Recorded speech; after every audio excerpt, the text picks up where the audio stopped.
If you have been following the recent headlines about Tata Sons and Tata Trust, you have probably noticed a lot of discussion around trustees, governance, and long-term control. You must have also read in newspapers that a number of family offices are constantly growing up and setting up family trust for structured succession planning and wealth management. Stay put, I'm sharing a few insights.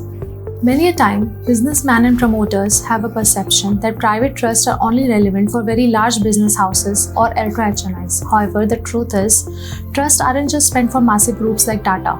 They are highly useful for any family that wants to ensure better control over their assets and a smooth succession plan.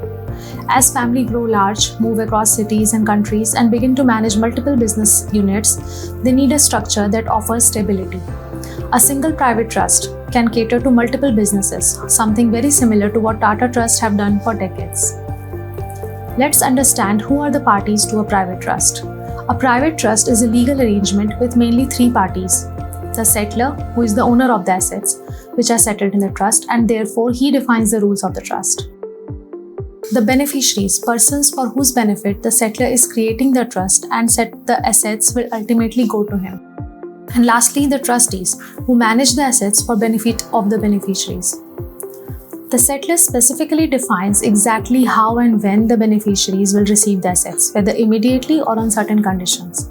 To avoid any taxation issue, it is important to note that all the beneficiaries must be the relatives of the settlor, as defined under Section 56(2)(7) of Income Tax Act. Now let's understand, does forming a trust can protect your assets from personal and matrimonial liabilities? Assets placed inside a well-drafted trust are protected from personal risk of the beneficiaries. If a beneficiary faces financial losses or even personal disputes, the assets remains insulated because till the time of distribution, the trustee is the legal owner and not the beneficiary. Caveat: private trust can give protection only against civil liabilities and not criminal liabilities.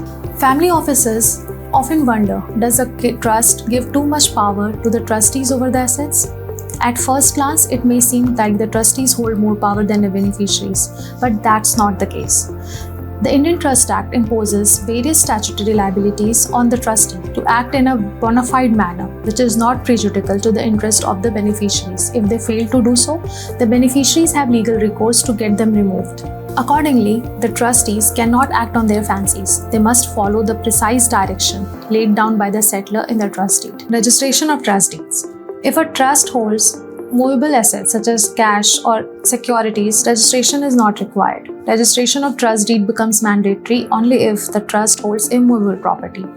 However, it must be kept in mind that if any immovable property are transferred to a private trust, it must attract stamp duty ranging between 2% to 9% of the value of the immovable property, depending on where the property is situated.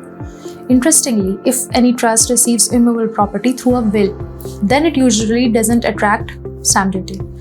In practice, a trust is generally registered before the sub-registrar and then the PAN card is applied, followed by opening separate bank accounts. Now the important question, what are the tax incidences in case of a trust? What is tax rates when a trust derives income from the assets settled in it? There are primarily three stages. Stage 1, when the settlor settles assets in the trust. Due to Section 47 Clause 3 of Income Tax Act, there is no tax incidence in hands of the settlor while settling assets in the trust. In the hands of the trust also, there is exemption under Clause 10 of Proviso to Section 56(2)(10). Stage 2, when income is earned by the trust. Here, the tax depends on nature of the trust, that is, whether the trust is a specific trust or a discretionary trust. In a specific trust, where the shares of each beneficiary is clearly defined, the income is taxed in the hands of the beneficiary at their respective slab rates, or in the hand of the trustees as representative assessees.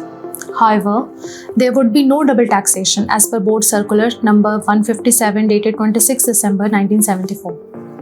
Discretionary trust. In a discretionary trust where the beneficiary shares are unknown, the trust is taxed at maximum marginal rate if there is a business income.